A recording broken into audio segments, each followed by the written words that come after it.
Welcome to the Real IDP Hunter Show. I'm your host, Real IDP Hunter. Hey, listen, we've done all of the rookie content we can do. We're almost through with Dynasty content. We're moving on to best balls. Specifically, we're looking forward to these fast drafts that are up and coming this offseason. There's only one problem. Fast draft D-up drafts, they're changing the format this year, in case you guys don't know. The scoring is going to be slightly different. The players are going to be kind of different. The rounds are going to be – it's going to be a different format. We don't even know what the offense is going to look like. So I have no idea is the point. So what I did, I brought in the best ball experts that I could find on the internet. More on that in a second. Let's get this thing started. I am battlefield to your fantasy lineup. Let's go! Bringing the lockdown, dropping bombs. We got the tight end of tackles, a quarterback's worst nightmare. Make some noise for the defensive dominator, IDP Hunter! And the ruler of the red zone, dropping dimes, running the offense like a boss. Big game, James!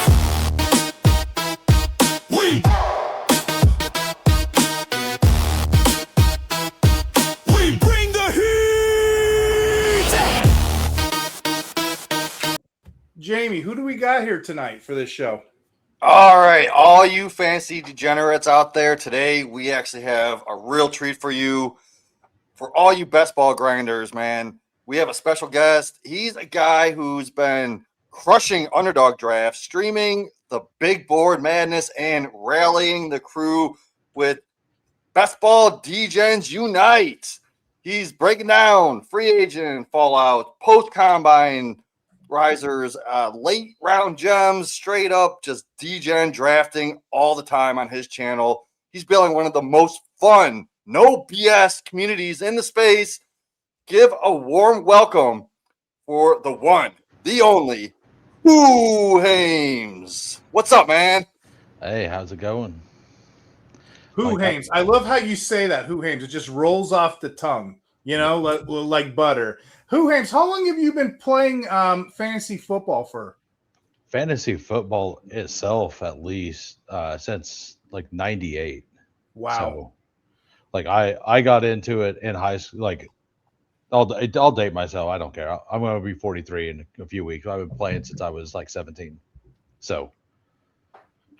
And you got in the industry later on, like myself, right? You've been playing forever, and you just decided. What made you get into best ball specifically? So best ball specific. So I used to be just a huge dynasty person. I was in a lot. Like I was in some high dollar stuff, very very deep leagues, and honestly, I just got tired of the management. Like there's a lot of management whenever you have multiple leagues. Whenever I found out I could draft 4, 5, 6, 1,500 teams and never have to make a roster move, I was hooked. Like, all right, I don't have to manage this. I could just draft and move on and then see what happens week 17. Yeah, sure. Why not? Like my one friend tells me, easy cleanup. You draft it, you're done with it, you move on to the next draft, right? Yeah, exactly. Like it, and it is to the point to where, like, in Dynasty and stuff, you have to be on it. Everybody's locked in. Dynasty is huge. So, do you think, like with best ball, do you think it's more about player takes, or is it more like roster construction? What do you think's more important? Having the best players, having the best roster build? What's your thoughts on that? Roster construction is absolutely key, but it's mostly about spike weeks and having the right guys for the finals and the right guys per week. And it does depend if you're playing total points or if you're playing like the tournament style. Like if you're playing total points, you just need players who could spike gigantically in a single week, because like a Trey Tucker last year had a 40-point game, or two of them actually. Like he had a 41 and something close to a 40 as well. Well, is like 80 points in 2 weeks. Like that is huge. Like because his replacement, because if your average player is scoring 11 or 12 points, right, at that position, and he scores 31, or let's say even 31, that's an additional 20 points. You do that twice, that's 40 points over everybody else for the season. So to me, it's about having the players that spike. Gotcha. That makes sense. Yeah. Same thing applies to IDP too, right? Yeah, exactly. Like you want the guy who can get 3 sacks in a game. For those on Spotify, welcome in. iHeartRadio, welcome in. Apple Podcasts. We're on YouTube. We're talking with Hoohames right now. He has his own YouTube channel. I have it pulled on the screen. So go ahead and check it out. Take a look at it. But it's on screen right now. This channel has over 200 videos of just best ball live drafts. How long have you had the channel now, Who? Whenever I said I could just draft whatever. Well, I've only been active since February of last year. And you already have 200 videos. Look at that. Yeah, I go like at least 4 times a week, and I do some stuff that's not just best ball. We do some breakdown videos and stuff as well. So that's why I wanted to have you come on with me and Jamie. Jamie over there at Fancy Six Pack going for 2 live. You don't do you do a lot of best ball drafts over there? No, I'm usually in the community with these guys. Hoohames, I'm in your chat all the time. Every time you go live, I have my notification turned on.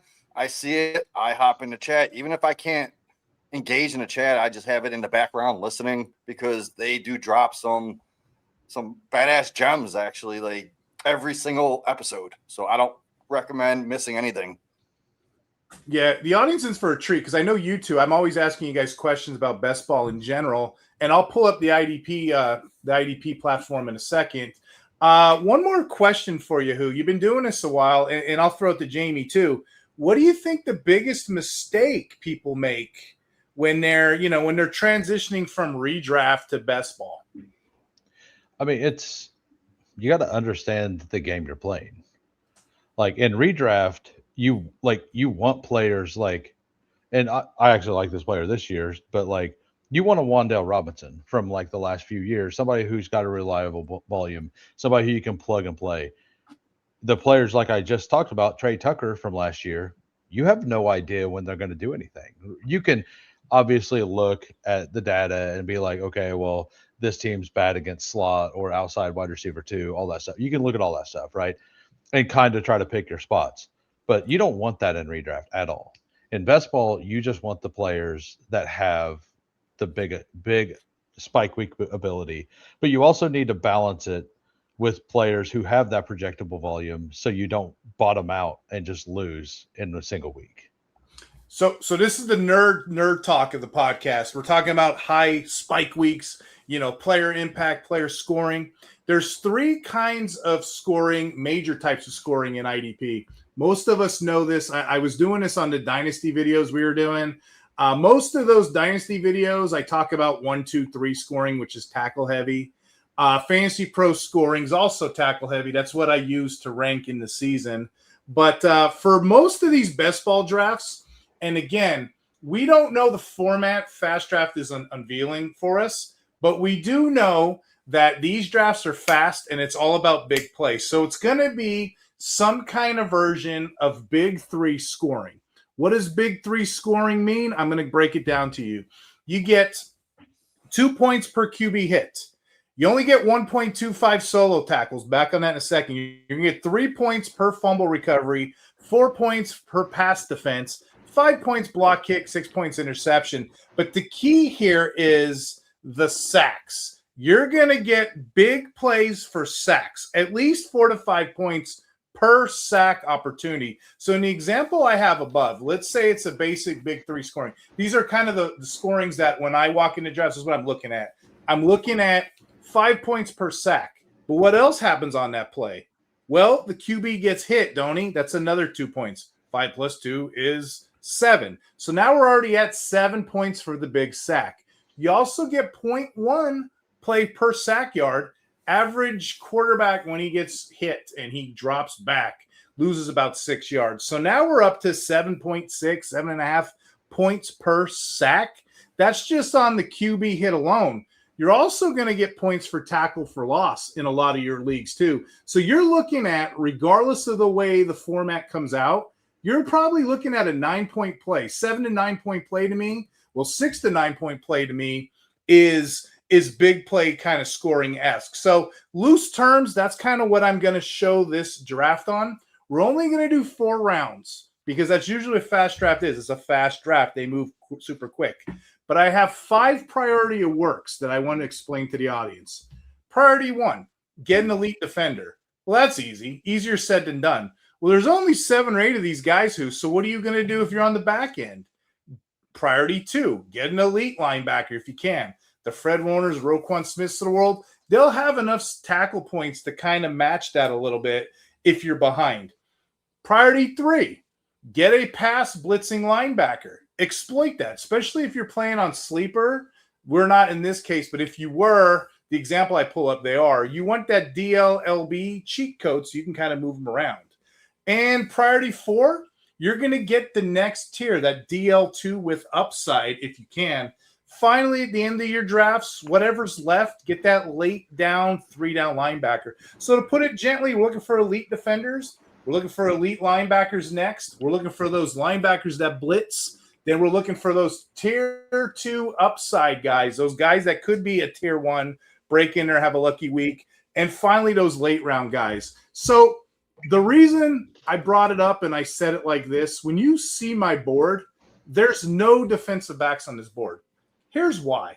We pulled the historical data for Fast Draft or just Best Ball in general. Out of all the top teams, not a single one had a defensive back on it. Not a single one. Every team that won last year, they either had a DL combo or a DL/LB combo. So the 2 talking points I'm going to make here is we're going to try to avoid defensive backs and we're going to try to avoid linebackers. Now, if you're at the end of a draft and you're stuck with a linebacker, cool, take them. Don't pass up elite talent. Just in the second round, try to get one of those guys with upside. Fairly easy strategy. Then you go into a draft and it all changes. What did Mike Tyson say, Jamie? Everyone has a plan until they get punched in the mouth, right? Yep. So, all right, I'm going to pull up one of these screens and I'm going to talk it fast because every draft is somewhat different. But if you kind of just listen to that formula, you'll be alive most weeks. So, okay, without further ado, I'm going to pull up a draft. Again, apropos of nothing, this is just my thought process. So when you look at these fast drafts, again, I'm going to take, if I'm a team 1 to team 7, I'm going to take an elite talent. In my mind, that's Myles Garrett, Hutchinson, Will Anderson, Max Crosby, Parsons, and then we get to the Watt and Burns conversation.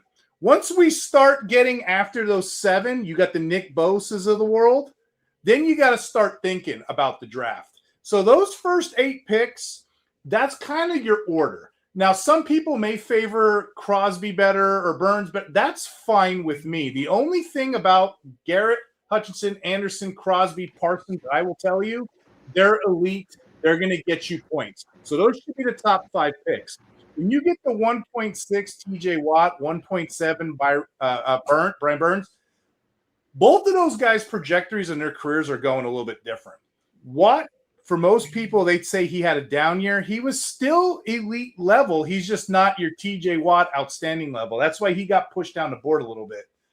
Enter Brian Burns. Brian Burns had an elite year. Recency bias. People may want to put him ahead of Watt. They may want to. I'm a little hesitant. If you go back and look at his career, every year but his rookie year and last year, well, sans maybe 1, he's usually a 50 tackle, 8 sack guy per season. So I think last year was more of an anomaly than we're kind of used to. So I have Burns right after Watt, but you may be in drafts you see Burns ahead of Watt. That's fine too. And then, of course, Bosa at 1.8. When you get to the end of your first round, you got to start thinking, do I have some more pass rushers? It depends on what you believe in second-year player Abdul Carter. With all the pressures and all the sacks he put on last year, people are going to draft him in that 1.9, 1.10 window. They might even take him earlier if they're a Giants fan. But he's a part of that elite crop of defensive linemen. 1.10, depending on who you're talking to, this may be high. Nick Bonito of the Denver Broncos. A lot of people think that he's elite. I'm in that category. Every metric last year, he hit it. He was elite. So I'm going to take him a little bit earlier and not in that second tier than most people. Now, we made it to 1.10. You'll notice this, Jamie and Who. We got 2 more picks in the first round. you're going to have to cut this off unless you want a second tier guy, right? I'm going to uncork the linebacker category of Jack Campbell and Carson Schwetzinger because you're on the back end of that tier. So that's a pretty average first round tier. When we move on to the second round, remember what I said. These guys ended up, these last 2 picks, they ended up taking elite linebackers. So you're going to have to come back around and get that second bag of defensive linemen. 2.1, Danielle Hunter. 2.2, Josh Hines-Allen. 2.3, Jared Verse, who offers you tackles upside. In most drafts, Jared Verse would be a lot higher. The pressures, the potential sacks. In tackle-heavy leagues, he'll probably be more of a first round. But because we know the format is geared big play scoring, that's why he drops here. Same thing with Van Ginkel at 2.4. Trey Hendrickson may be the steal of the draft at 2.5, depending on what Baltimore gets out of Trey Hendrickson. From here, I feel like this is the elite cutoff. From 2.5 down, this is where we're going after those linebacker tier of the Fred Warner, 2.7, Roquan Smith, 2.8, Zach Bond, 2.9, Blake Cashman, 2.10, Jordan Brooks, 2.11, Ernest Jones, 2.12, Nate Landman. When you're coming back around for that third round, it's kind of all in succession. All the top plays are there. Now we're coming around, and we know our strategy. It's big play upside. We're looking at players, especially my first 5 or 6 picks. I'm looking at players that are right there. Give me the snaps, and they'll pop. Guys like 3.1 Dallas Turner, 3.2 Latu, 3.3 Alex Highsmith, 3.4 Tuli Tuipulotu, 3.5 Byron Young. He had a great year. 3.6 Jalen Phillips. That may be the controversial pick, the Jalen Phillips, but I'm going to tell you, if you look at when he came over to the Eagles last year, that's when he got all his big pressures. He's going to Carolina with no competition. We're going to keep rolling on the sack-heavy philosophy. 3.7. First defensive tackle here, right? We're going to take Simmons of the Titans. Look at your scoring last year. He popped. And if we want to continue that run, let's take 2 more defensive tackles here. Buckner, and then at 3.9, Zach Allen, who actually plays a Tech 5, so that's kind of a cheat code itself. 3.10, I get a little bit saucy here. Chase Young had a rebound year. I would take him after the top 30 defensive linemen are off the board. 3.11, Montez Sweat, same premise. He's done enough to be credited here. 3.12 could be the steal of the round, Grenard. Grenard hasn't signed with anybody yet, but eventually he's going to be somebody spectacular on somebody's team. With the last round, and we're assuming these fast drafts end in the 4th round, we're going to take whatever is available left that gives us solid baseline scoring. Because I'm following the priority of work, what I mentioned on the first part of this episode, I'm going to take any late round linebacker that I can get that I know plays 3 rounds in any order. But I did 4.1 Sherwood, 4.2 Cedric Gray, 4.3 Quay Walker, 4.4 Nakobe Dean, 4.5 Nick Bolton, 4.6 Lloyd of the Panthers, 4.7 Chenal, 4.8 Bush, 4.9 Demario Davis, 4.10 Caden Ellis, and here's where we get a little bit, assuming the landing spot, 4.11 Sonny Styles, the only rookie that I'm taking in any of these drafts. And finally, 4.12, you're at that position, you're going to throw a dart. Harold Landry, he's historically good, he's older, he'll land somewhere. But that essentially, I think, is going to be your top players in any draft, in any kind of order. I don't mind, like Bruce Lee says, move like water. I don't mind moving players around, up and back, but I follow the process, which is elite defensive lineman first. If I'm on that back end, I'll take a linebacker, but you better get a DL. If you go LB, you're going to be so far behind on points. And then finally, I'll come back around and try to hit on guys. I'm okay with moving players around a little bit, but that's the run. That's the order I usually make. I know I did some talking here, fellas. Do you have any thoughts on that kind of draft or any kind of strategies that you'd like to throw in there? The 4th round is all linebackers. Yes. Does that make you want to grab early defensive linemen first. Like I'm looking at Team 8. Did Team 8 do this draft correctly when Team 6, 5? Yeah. So back to the original premise of the episode. Yeah, you want to get all the defensive linemen early based on the scoring. You want to go sack heavy. That's how you win these leagues. DL, LB wins, DL wins. You're in a bit of a bind if you go LB. So based on that principle, you want to suck down all the top 36 defensive linemen. And then finally, at the end of the draft, you're just balancing your portfolio. You're just balancing it. So if you go take shots and you do all 4 DLs, those teams tend to lose because now you're playing the spike week. So what you want to do is you want to have ideally 1 or 2, 3 DLs and at least somebody there that's going to give you points during those down weeks. So the best strategy for me, as I said earlier, the 3 down linebacker in the last round, just take those guys. Just get them off the board so that way you have something there. Now, to your point, if you took DLs the whole way or if you took LBs the whole way, you're going to be behind. And you're kind of asked out, to be frank. If you took LBs the whole way, you're going to be behind. Now you're trying to take dart shots super late. But that's where the value is, the DL. DL heavy is the value. Then when the DLs kind of deplenish, then those elite linebackers that blitz is the way you want to phrase that. Yeah. I think it's solid. I think like Jamie was talking about what the Team 8 did, and you said it as well. Like, give that floor along with all the spikes. That's the way to do it. So, I'm kind of interested to see what you guys have to say about offense and how do you guys go about that? All right. So this is a draft from Underdog. Jamie was going to kind of go through this with me. We'll just kind of talk about like what I did, why I did it. And like, so as you were saying earlier, like it is about, you need a floor, but then the spikes are what's really important. And so the structure of Underdog is different than the total points as well. So like you just get through the regular first 14 weeks and then you play in DraftKings is the same way. And then you play in a 1 of 12, like I think it's 1 of 10 pods. Like you just get thrown into a pod against 10 other teams. You have to get first that week. And then in the next week, you also have to get first out of 10. And then it's like a 300-person finals.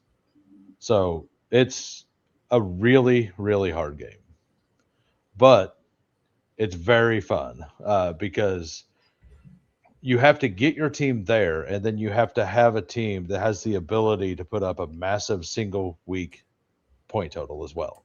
So it's all about, that's why whenever you were asking to start, what do you think is most important? I think it's very easily structured because it's not just how many of each position do you have, it's how much capital did you spend at these different positions, all of that stuff. Like, do you have, if you took Jameson Williams, Xavier Worthy, and let's say Rashee Shaheed, did you take a couple players that have that floor that you were talking about, like a Michael Pittman, with it to balance it out to where whenever they don't spike, like you want you want to get those players to the finals, right? Because those are the ones that could separate you in theory. But you have, like, they're going to have a lot more of those lower point weeks. So you have to build a team that can get those players to the finals. And one thing we talked a few weeks ago, and I asked you a question about the difference between just a single league versus an actual tournament, because not everyone plays in tournaments.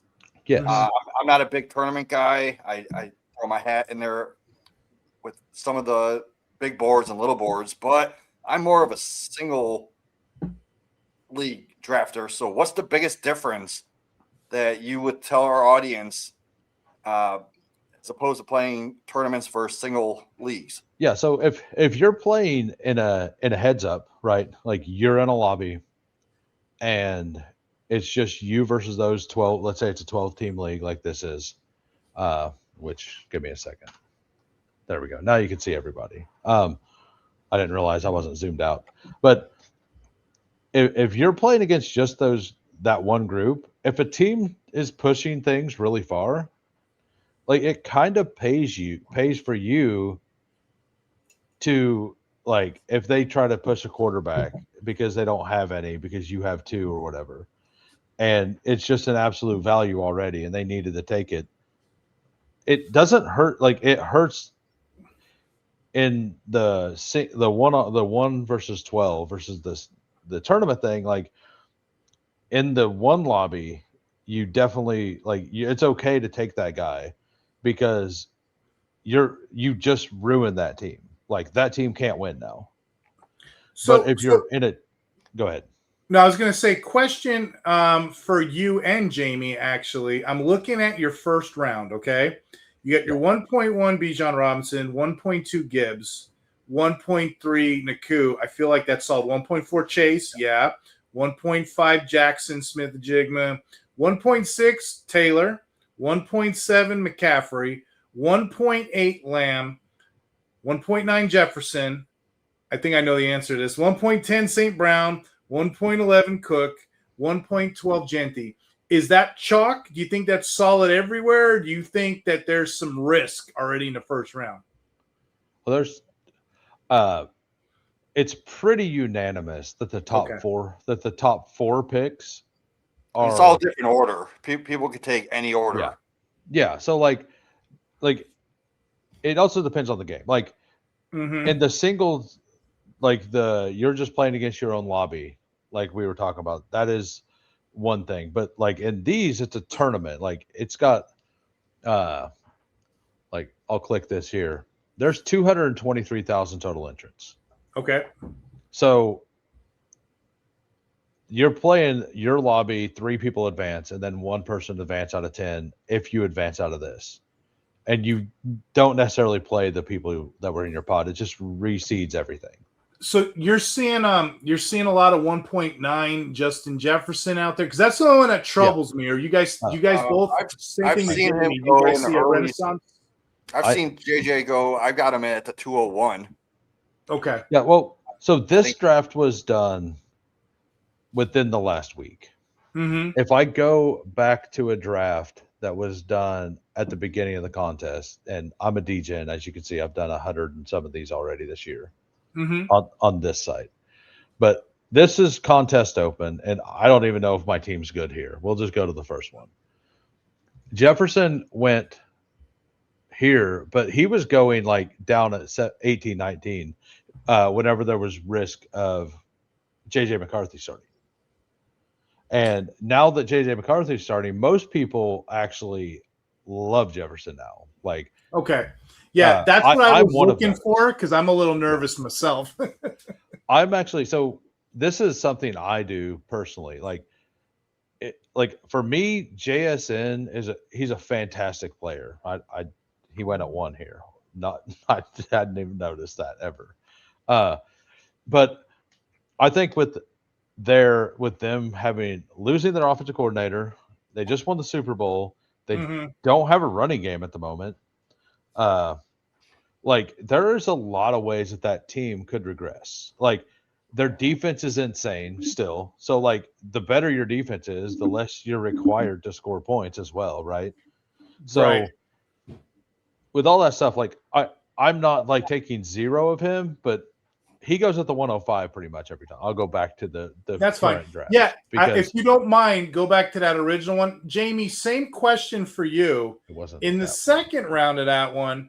2.1 A-Chain, 2.2 Hampton, 2.3 Henry, 2.4 Barkley, 2.5 Love, 2.6 Trey McBride, 2.7 Kenneth Walker, 2.8 London, 2.9 Chase Brown, 2.10 Josh Jacobs, 2.11 Neighbors, 2.12 Olave. Any of that make you nervous, or is that kind of chalk to you as well? No. Derrick Henry. That seems a little early for him. I've taken him at the late second. In that position, I would probably go with Drake London. Currently, Kenneth Walker. I like him there. Even Barkley. A-Chain seems a little high to me. He's a faller for me. the way that they're working their offense. I like Hampton there. McBride, I don't mind it. I'm just not a tight end guy in the second round unless Bowers falls to the. I've taken Bowers at 211 before. Yeah. And I mean, he fell to 28 in this one. Yeah, That's a smash. Yeah. Wow. And you're going to have that each draft value. Like Jamie was talking about earlier, A-Chain. I actually picked them up a couple places. I thought he was value. I was thinking that offense, they're going to run the ball. He's a little worried. Where do you stand on A-Chain? I have so on average 8.3% is, so it's a portfolio essentially. 8.3% is average. I have 5.3. I'm very worried of what they're doing in Miami. But the interesting thing is I know they say they're not going to trade him. I think mid-season we could see the trade. I do think that they're being honest about it, but I do think that when mid-season comes and let's just say Kenneth Walker, who's on my team here, ends up going out for the season or whatever, or a guy more like Josh Jacobs. Let's say Josh Jacobs does, because he's later in his contract. He's an older running back, all of that. And Green Bay is looking to make a run. I could see Green Bay calling up Miami and giving them way more than what what they're asking or what they think he's worth now, right? If they think they're in a window. So I think Miami may try to play that card. We'll see about that. That's just a pure takes thing here. I don't like him in Miami though. I this year. I don't like anything in Miami though. So let's stick with running backs here. If you look at this board, we see a lot of running backs going in the first rounds. Good point. Now, are you into the zero RB, or are you more robust, or do you go hero RB a lot? What's winning early drafts right now? It definitely feels the best to get at least one running back early. I kind of prefer, I know here I went 3 of my first 4 rounds because this team, we'll just go down the board and we'll go through it and then we'll get into that question. It's got Taylor, Kenneth Walker, then T, and then Javonte Williams. I don't know why I still went 6 running backs. I wonder what happened because I don't usually go 6 RBs if I started 3. Because I've spent the capital there already. I should have probably stopped at 5 and added a receiver or a third quarterback or something. T, Lamar falls back. Pierce, DK Metcalf. So we got Rachaad White, Emmett Johnson. Okay, so I took Jerome Ford because he's low owned. Because nobody really took him for the if nobody took him in the first 65% of the contest because he hadn't signed yet. And 60% of the contest would be 140-ish thousand entries, and there's only 100,000 left, less than about 100,000-ish left. That's means that, and only 1 out of every 12 of those could even have him on there. That means if he's a good pick, he ends up helping you separate massively. Jamie had a point, and I kind of want to jump on that too. I love where you're going with this. Matt Harmon writes, the perception, reception. That's a great little. We noticed running backs are coming back harder last year, and the wide receivers, especially the 2s, are kind of feast or famine. Did you change your strategy at all, or better yet, a counter question would be, what's something you have changed in best ball in recent history, historically with the landscape that the way you know it, the way you do? Is there something you have tweaked with your game? So something I try to do is I try to look at what the market's doing and I try to figure out where they're wrong. And that could mean that I'm just wrong because I'm against the market. But I feel like something that everybody's doing now is going 3 quarterbacks and taking them pretty early. Right. You see all the quarterbacks all over. A lot of these teams have 3 quarterbacks. I'm kind of adopting this: take one pretty early and then one in the middle and get the extra roster spot. Now, it does make the team thinner to just advance in the first place, but it gives you more players that have that ability to spike at the end too.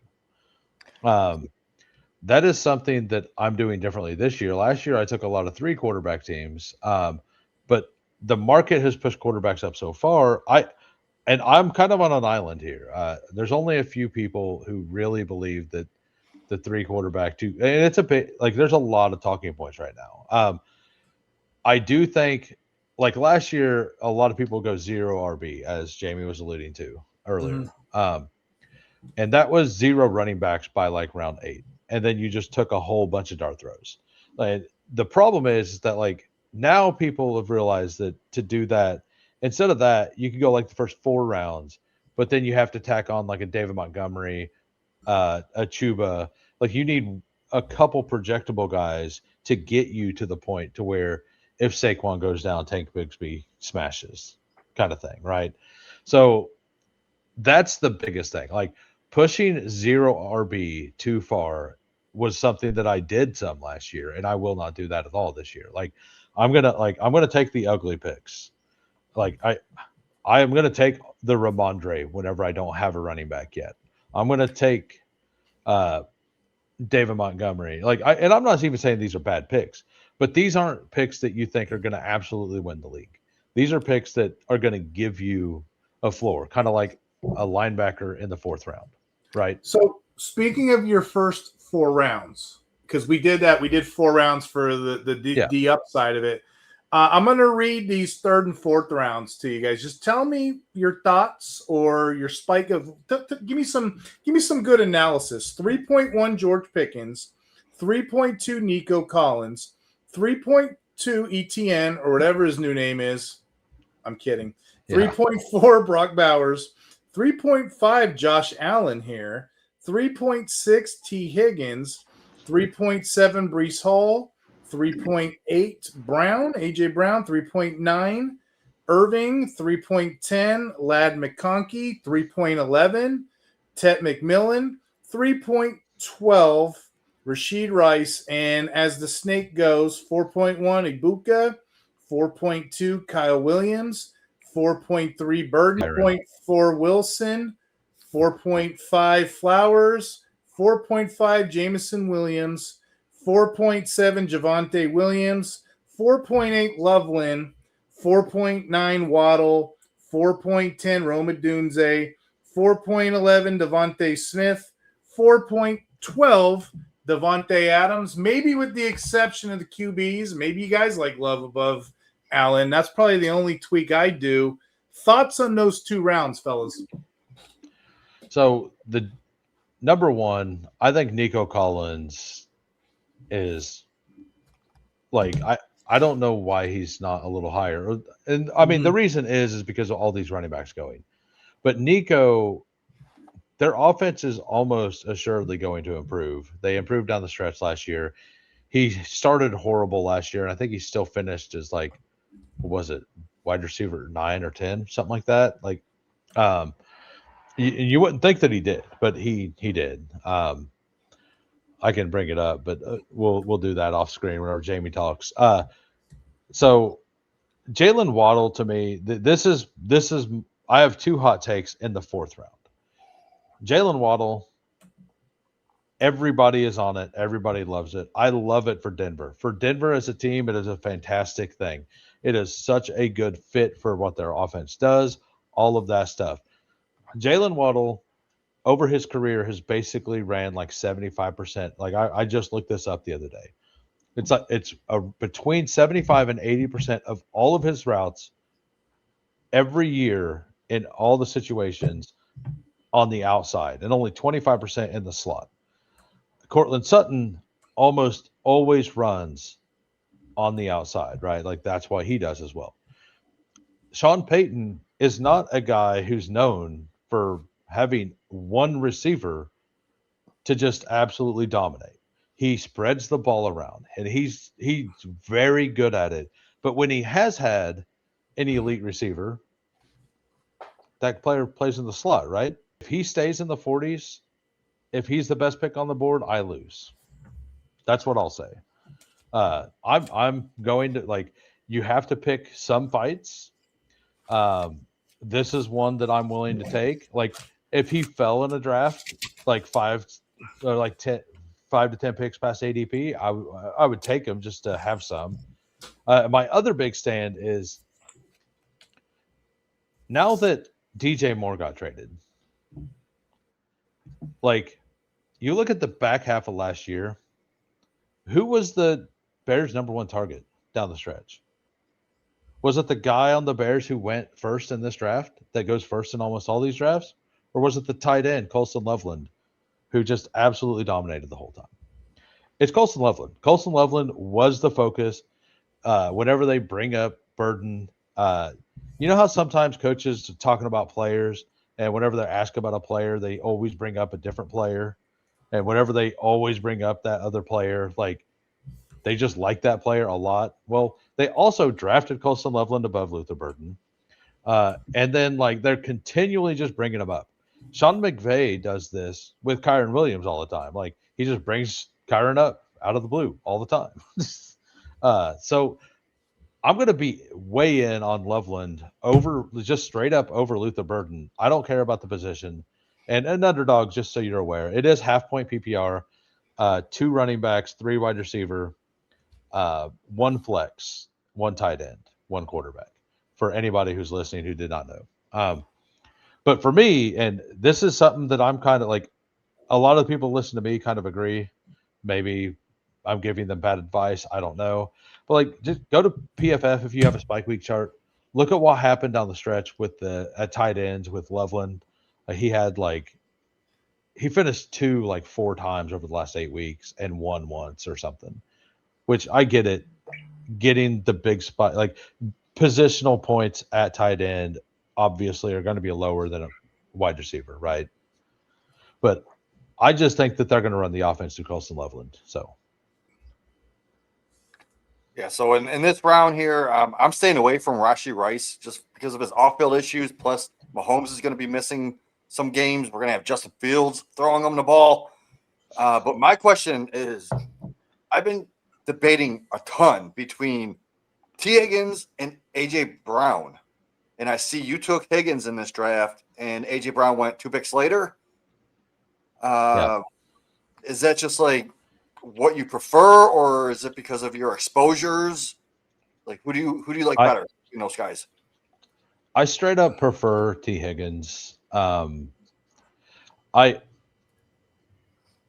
kind of think the Brown, like, if I start to believe that AJ Brown's going to get traded post June 1st before the season, I will move him up. But until I believe that for sure, because I think that if he gets traded, it's going to be midseason. That's just my personal belief. I know a lot of people think it's going to be post June 1st or June 2nd. Is it June 2nd or June 1st? I think it's June 2nd. But if they trade him then, like they can't get capital for this upcoming season. They have to pitch for the upcoming year unless they trade him for a player, right? So I don't really see it happening unless some team overpays before the draft or before June 1st. And that is with draft picks for this year's draft. Like I don't see why the Eagles would do it. Like if he becomes a problem, trade him mid-season for something. Like I don't know. I'm not sold on that. But if he ends up in New England, like wheels up, right? Like absolutely. And so we mentioned quarterbacks earlier. What is your quarterback strategy in these drafts? Does it vary draft to draft depending on who falls? But I see in a lot of the ones that I go through, there's a big avalanche that hits, I think, in round 10, 9 or 10. It's round 7. Usually. 7, yeah. So, 7. So are you looking to lock up like 2 of your top tier quarterbacks before like round 7 or 8? Yeah. So in this one, as you see, I done a round 5 quarterback, which in my opinion, is the second quarterback on the board, Lamar Jackson. And then I waited and took Kyler Murray at 115. And since I have two solid guys, with one of them being an elite, I'm fine stopping. Now, it's all about what capital you spend on it, right? Like you need to draft the rest of your team like the capital you've already spent is correct. Because if you don't like Lamar Jackson, but you take Lamar Jackson here, and then you just go ahead and like the next two rounds take quarterbacks, it eats the capital you just spent. So you're going to be weaker at other positions because you took the three quarterbacks in a row. I know that Leg Up, Legendary Upside, who they're very successful with this stuff, they're recommending to take three quarterbacks by like round 11 in every draft, basically. And they just keep hammering it. Like they have a tool and it pops up all the time. It tells you to do that. I don't have it, but I don't know. Like I kind of wonder why. And as you see, all the teams in this one, like this guy goes Josh Allen, Jalen Hurts, and he stops. Like I did kind of the same thing there. This guy goes 3 with Jaden Daniels, but then he waits. He gets Baker, but then he just throws in a random guy at the end. This is kind of what I do when I go 3. I really like two of them by round 10, by round 10. And if I've waited until round like 8 to take one, or 9, let's say I have Jared Goff plus Kyler Murray, I'm way more likely to add one of these guys at the back end because it's all about the capital I've spent at each position, and using that as, do I need more or not? Who's one of your favorite guys as your number 3 at the back end? I love Cam Ward. For me, it's Cam Ward. I think that I'm pilled that they're taking Jeremiah Love. I could be wrong, but I am pilled on that. I've talked about that a lot on my stream. For why I think so, all that stuff. But let's say that they don't get him. Like Cam Ward is still a year 2 guy. Brian Daboll's had successful offenses in the past. Cam Ward, absolutely, like at Miami, he thrived with Xavier Restrepo, and Wan'Dale Robinson can play that same role, but is way more athletic, right?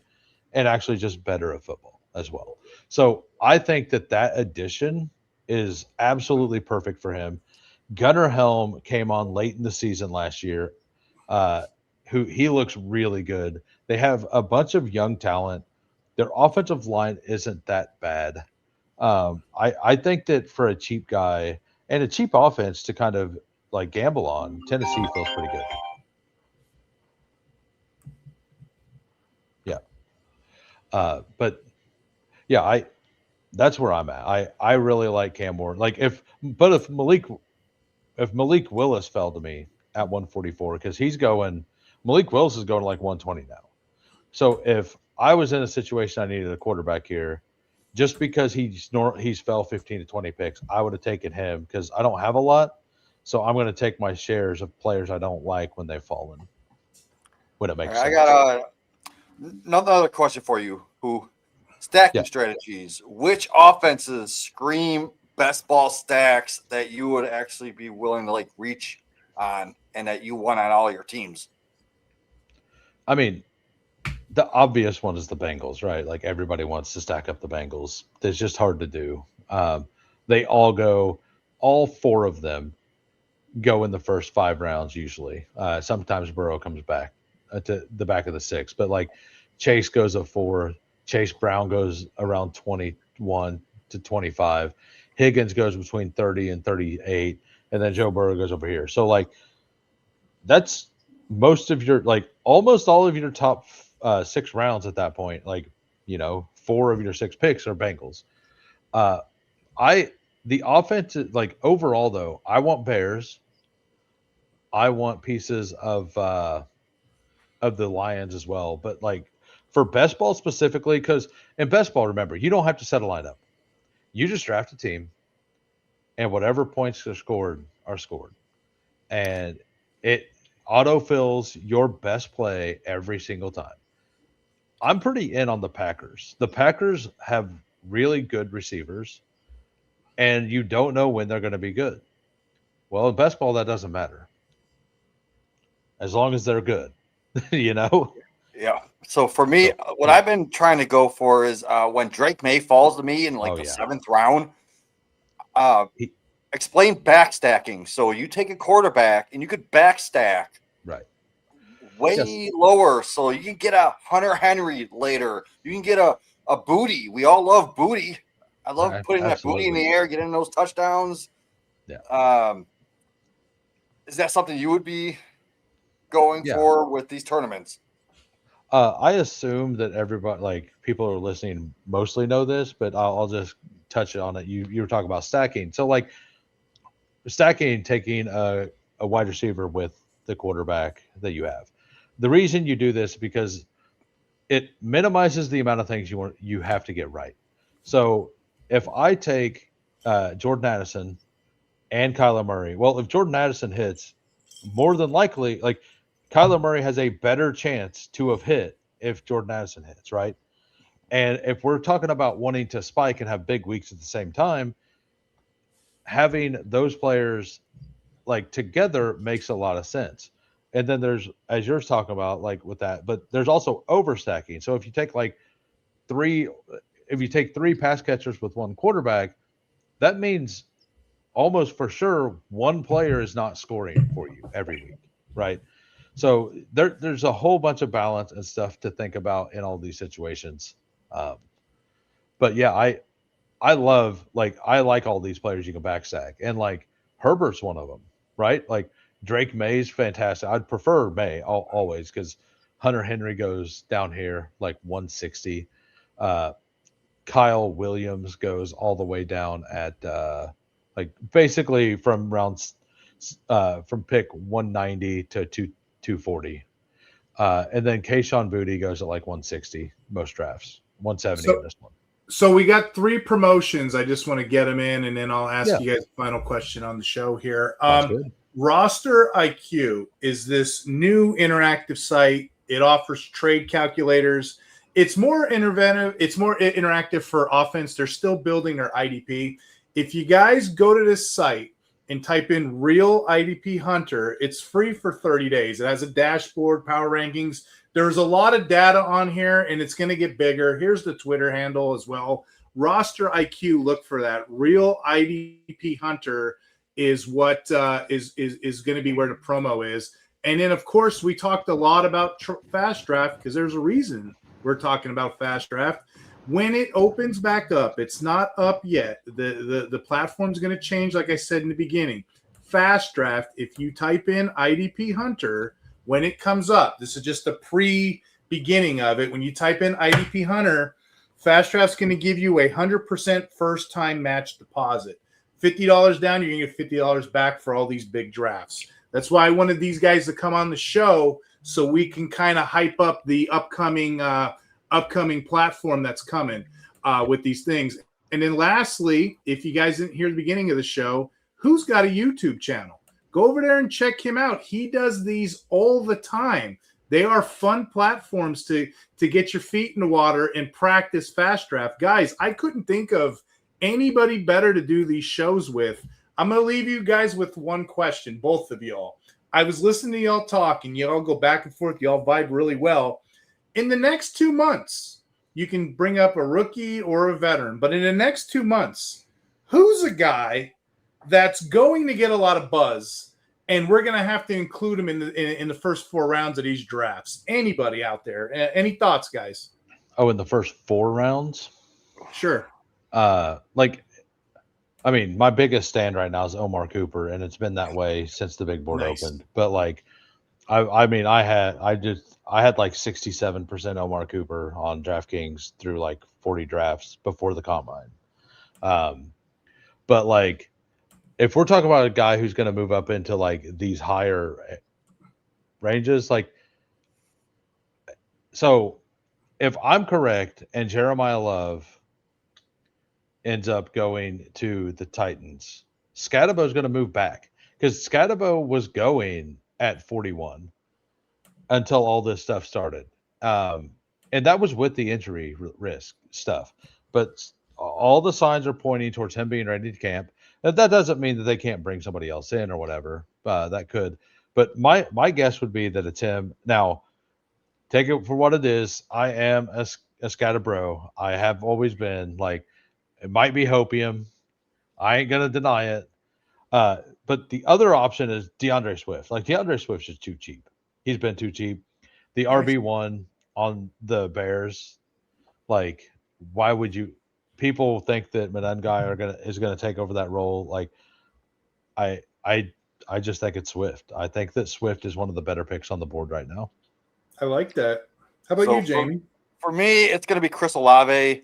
I think he's a great value right now for one simple reason, and people are pricing in that risk, but the upside is still wide receiver 1 level. I think he has the talent. He's going to get the volume. That's a cheat code. He had over 150 targets and 100 catches. Like, it's going to keep happening. So give me Chris Olave. Yeah. You guys are amazing. I just want to thank you guys for coming on the show. Again, like I would not have pulled those names out of a hat just like that. So thank you. Can you all tell the audience where they could find y'all? I know you mentioned Discord. I know you mentioned Twitter, but where's a good way that they can ask y'all questions, guys? Well, if you go to any of my videos, I might miss it every once in a while, but I have a Discord. It's free to join. We're always in there talking ball. We have a bunch of agrees, right? Like, that's the fun of the game. But that would be a good way to get a hold of me at any point. I always check it at the end of every day if I was working, or I'm pretty active throughout the days that I don't work. So. And then obviously you can always find me right here with the IDP Hunter, the master of the defense. I got your back, dude. But I just want you all to keep chasing those spike weeks, stacking smart, and just building rosters that can absolutely break a slate. So stay sharp, stay degen, and go win something. Now it's the real IDP Hunter. Everybody needs to know it's real, because there's an IDP Hunter account that's hacked out there. So if you're getting bad advice, it's probably him doing it. No, I'm just kidding. But anyway, thanks for coming on, guys. Again, great show. Talk hard, everybody. Take care.